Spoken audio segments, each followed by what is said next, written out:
Bom, vamos resolver então problemas relacionados com programação linear. Normalmente estes problemas estão relacionados com, por exemplo, imaginem que temos dois tipos de produtos que têm uma determinada característica em comum. Por exemplo, aqui há um exercício em que temos os dois produtos são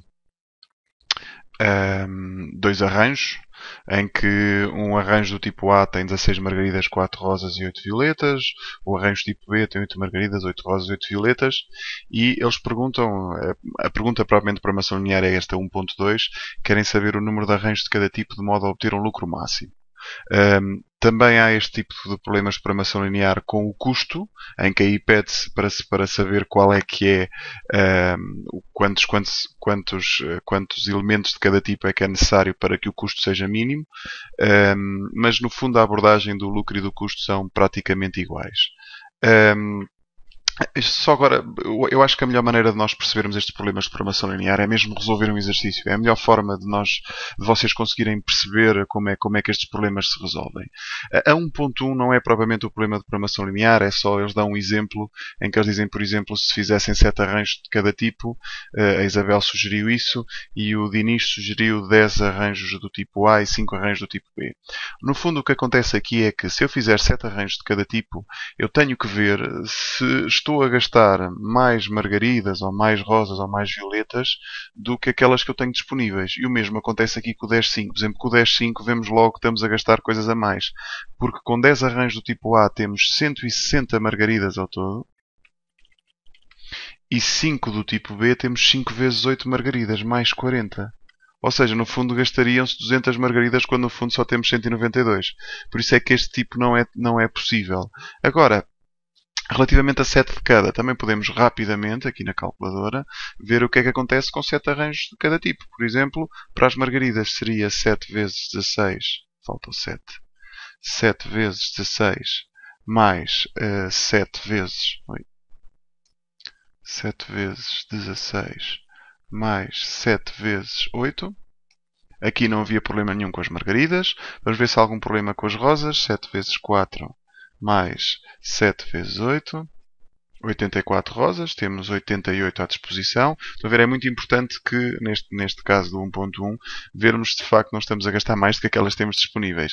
No último é 8 vezes 8, 8 vezes 4, desculpem, 8 vezes 4, vezes 7, arranjo de cada um, e 8 vezes 7 e dão 112. Aqui gastamos mesmo certinho o número de violetas disponíveis, mas não ultrapassamos esse mesmo valor. Portanto, podíamos fazer 7 arranjos de cada tipo porque não ultrapassamos as disponibilidades.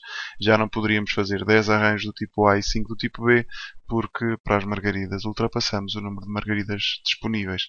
Nem sei se não ultrapassamos também as outras, mas basta ultrapassar uma para isso já não ser permitido. Ok, agora sim, vamos ao problema de otimização de programação linear propriamente dito. Portanto, eu quero saber qual é o número de arranjos que eu devo construir de modo a ter o lucro máximo.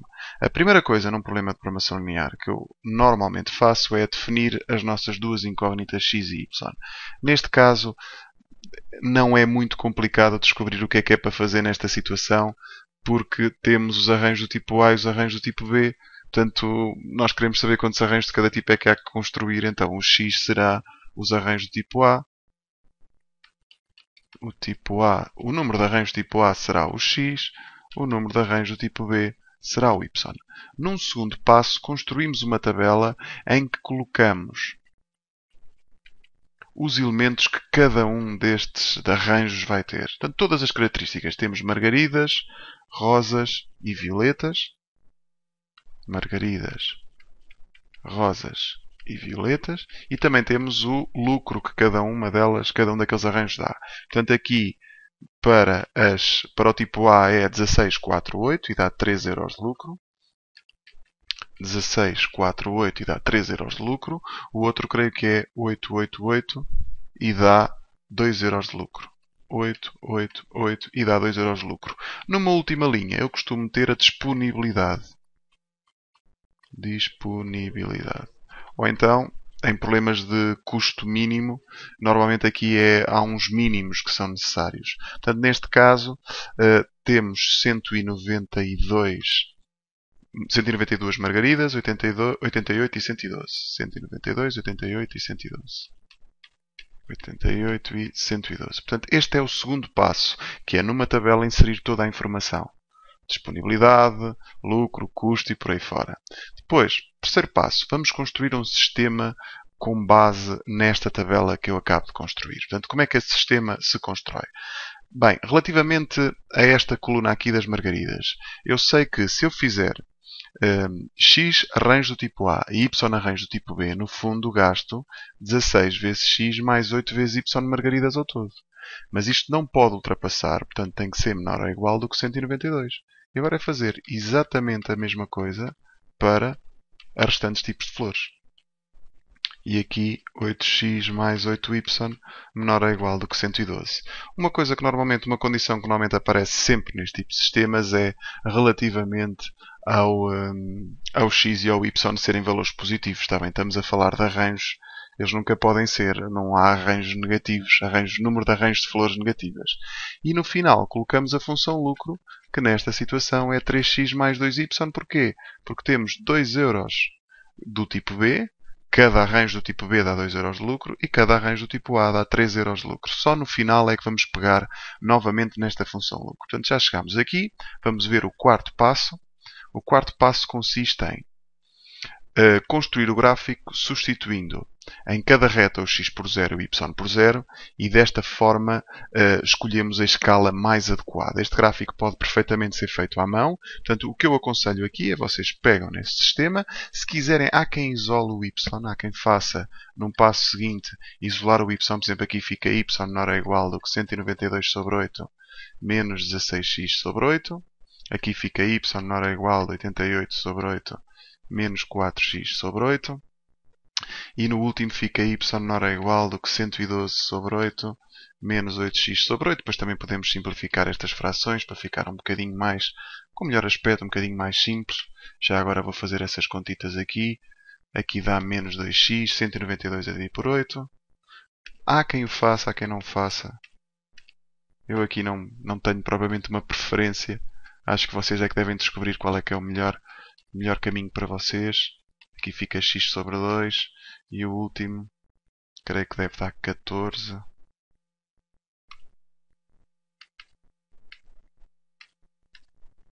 Ok, 14 menos x. E agora o que é que vamos fazer? Para construirmos o gráfico, para cada uma destas retas, o que eu aconselho, por exemplo, para esta reta 1, eu dou 0 para o x e descubro o y. Neste caso, o y dá 24. Depois faço o contrário. Dou 0 ao y e descubro o x. Isto ajuda-nos muito a escolher a melhor escala possível, para traçarmos o gráfico. Neste caso, se eu der 0 ao y, o x vai ficar igual a 12. Para esta segunda aqui, x, y. 0 para o x, o y dá 11. 0 para o y, o x dá 22. É fácil, é só substituir, não dá trabalho nenhum.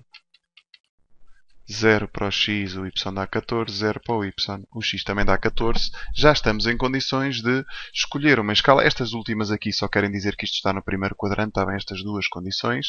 Já estamos em condições de construir a tabela com base nestes dados. O que é que está? Construir o gráfico. Eu vou só apagar este cantinho aqui, está bem? Só para ter um bocadinho mais de espaço. Portanto, coloco aqui o eixo dos y, coloco aqui o eixo do x e agora vou ver os valores que eu obtive. Portanto, se repararem, o maior valor que aqui está é o 24. Então, o que é que eu aconselho em termos de escala? Portanto, a escala que eu escolho é, pego no maior valor obtido e divido por 10. No nosso caso, a escala 24 dividido por 10 dá 2,4. Posso andar de 2 em 2, 3 em 3. Está bem? Para não dar 2,4 é estranho. Portanto, o que eu vou fazer agora, até vou construir aqui uma escala de 3 em 3. 3. Portanto, no x tenho que ir até o máximo é 22. 3, 6. Vamos lá ver se esta escala é suficiente. Claro que isto com papel quadriculado fica muito melhor. 15, 18, 21. Acho que já andei ali um bocadinho mais. 3, 6, 9, 12. Tenho que chegar ao 24. 15, 18, 21 e vou aldrabar aqui um bocadinho, 24. Ok, está feito. Agora vamos construir estas três retas que aqui estão. A primeira é 0,24, 12, 0. Portanto, 0,24 está aqui. 12, 0 está aqui. E vou unir estes dois pontos. Vou utilizar cores para cada uma destas retas para ajudar a distinguir. Isto dá trabalho. Não é que seja muito difícil, mas dá um bocadinho de trabalho. Para a outra será 0,11 e 22, 0. Portanto, 0,11, o 11 deve estar aqui, mais ou menos. 22, 0 está mais ou menos aqui. Vou meter esta azul. Ok, está feito. Eu depois até posso meter aqui a condição de cada uma das retas para isto se tornar mais claro. E finalmente, porque são três retas, pode haver confusão. E finalmente é o 0,14 e o 14,0. 14 está aqui, o outro 14 está aqui. E agora é só unir estes pontos. Vamos meter uma reta mais a verde. E está tudo feito. Ok, está aqui. Estão a ver?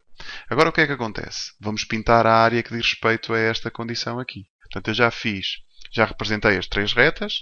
Eu até depois vou meter aqui a condição para cada uma delas, para nós sabermos o que é que estamos o que é que cada reta que ali está corresponde. Agora, se eu quiser pintar a área, notem que é tudo com menores ou iguais, está bem? Estas expressões estão todas com menores ou iguais. Eu tenho que pintar para baixo de cada uma destas retas. E tenho que me restringir ao primeiro quadrante, porque o x é maior do que 0 e o y é maior do que 0. Portanto, o que vai dar é isto aqui. Estão a ver? E temos aqui, portanto, depois de construirmos esta condição, com recurso à calculadora, se for permitido, se não temos que resolver o sistema, obter o ponto de interseção de cada par de retas deste sistema que aqui está. Portanto, os pontos de interseção, neste caso, há aqui um que é desnecessário. Se nós olharmos aqui, este ponto é completamente desnecessário. Porquê é que eu vou precisar dos pontos de interseção? Porque eu, no fundo, vou precisar dos picos de cada uma destas, cada pico desta região. Eu vou assinalá-los já a seguir, vou assinalá-los a preto. Portanto, é este ponto aqui, é este ponto aqui, este e estes dois. No fundo, eu preciso das coordenadas destes 4 pontos que formam os picos desta região. Um é fácil, não é? Este é o 0, 0. Aliás, há 3 deles que são óbvios. Este é o 12, 0, 12, 0, desculpem, MT0, 12, 12, 0. E o outro é o 0, 11. Ok? Agora preciso descobrir estes pontos. Que têm, por exemplo, esta é a reta y igual a 24 menos 2x. A verde era a terceira, y igual a 14 menos x. E a azul é a y igual a 11 menos x sobre 2. Portanto, imaginem, por exemplo, que eu quero descobrir este primeiro pontito que aqui está. Eu vou intersetar a reta azul com a reta verde. A reta azul é esta e a reta verde é esta. Está bem? Então, por isso é que convém assinalarem os pontos para isto não ficar demasiado confuso. Então vou aqui à calculadora, vou apagar estas retas aqui e vamos meter a reta y igual a 14 menos x. Aliás, a vossa calculadora até desenha esta condição. Menos x sobre 2. Pronto, e vamos ver o ponto de interseção delas. Escolha uma escala adequada. Podemos escolher a mesma escala que está aqui. Portanto, estamos a ir desde 0 até 24 no x. E no y desde 0 até 24 também. Podemos fazer assim. De 0 até 24. E agora mandamos traçar e descobrimos este pontito aqui. Gsolve, intersect e dá o ponto 68. Se não, resolvíamos o sistema. Portanto, este que aqui está é o 68. E agora só falta este aqui. Este que tem a reta a vermelho, que é a de cima, e a verde, que é a do meio. Portanto, o que eu posso fazer agora, até vou desenhar as três. Até com os 3 pontos, isto torna-se ainda mais claro que está tal e qual o desenho que nós acabamos de fazer. Estão a ver? Este pontito aqui é o que eu ando à procura. Então, gsolve, intersect, é o 14 menos x, exatamente. Não é esta reta que falta, é outra. E dá o ponto 10, 4. Portanto, este ponto que eu ando à procura é o ponto 10, 4. Se não, se o vosso professor não vos deixar, isto é resolver um sistema do nono ano. Portanto, já temos, no fundo, 5 pontos. E num destes 5 pontos será encontrado o lucro máximo. Portanto, os pontos são... Há um que eventualmente não será o ponto máximo, que é este logo o primeiro. Depois temos o 0,11, depois temos o 12,0 e finalmente, normalmente, os máximos e os mínimos encontram-se nestes pontitos aqui. o 10,4. Portanto, vamos encontrar então o lucro para cada um destes pontos. Eu disse-vos que só no final é que nós iríamos encontrar o lucro. Portanto, aquilo que eu estou a dizer aqui, finalmente calcular o lucro para cada um dos pontos obtidos que pertencem à região. Está bem? E a solução do máximo há de ser um desses pontos. Bem, para o 0, 0 não há grandes questões aqui. O lucro dá 0. Recordo que o lucro era 3x mais 2y. Aqui dá 22, aqui dá 36. Já temos aqui um forte candidato a vencer isto. Depois o próximo dá 18 mais 16, que dá 34. Não será este. E o último será 30 mais 8, que é 38. Portanto, este é que é o ponto onde é atingido aqui o máximo de lucro, ou seja, no fundo nós teríamos que fazer 10 arranjos do tipo A e 4 arranjos do tipo B para encontrarmos o máximo, para obtermos o lucro máximo, está bem? Sejam organizados a resolver este tipo de problemas, tanto indiquem as retas, façam uma boa legenda, uma boa escala, ajuda bastante. Por vezes não se escolhe a melhor escala, ou ela é muito pequena e o gráfico fica enorme, ou a escala é demasiado grande. Portanto, o meu conselho mesmo é fazerem este tipo de substituição. Substituírem o x por 0 e o y por 0. Calculam 2 pontos para cada reta e depois, a partir daí, escolhem a escala pegando no maior valor e dividindo por 10. Porquê é que eu faço isto? Porque, no fundo, fico uma escala com 10 traços, que eu acho que fica mais ou menos adequado ao problema. Isto é um dos grandes obstáculos que eu noto nos explicantes quando estão a resolver este tipo de exercícios. Pois o resto é tudo muito natural, está bem? Isto dá trabalho, mas não são exercícios por aqui além. Muitas vezes em perguntas de escolha múltipla, em testes ou até em testes intermédios, o que aparece lá é só alguma fase da pergunta. Por exemplo, há quem meta só o enunciado e pergunte qual é que é o sistema. Há quem meta o sistema e pergunte qual é que é a solução máxima. Portanto, isso agora nem sempre pedem para resolver um exercício completo, porque se vocês repararem, isto demora bastante tempo. E há alguns professores que preferem fazer uma ficha à parte em que vocês treinam programação linear para entregar, né? A avaliação cada vez mais é contínua. De qualquer das formas, o meu conselho é comecem com exercícios mais simples. Portanto, este aqui tinha 3 condições, tinha 3 retas. Comecem com 2 retas. Depois aventurem-se com 3 retas e não façam só lucro. Façam lucro e façam custo. Normalmente no custo estas expressões, em vez de ser menores ou iguais, são maiores. A gente pinta para cima. Espero que tenham gostado da aula. Até breve.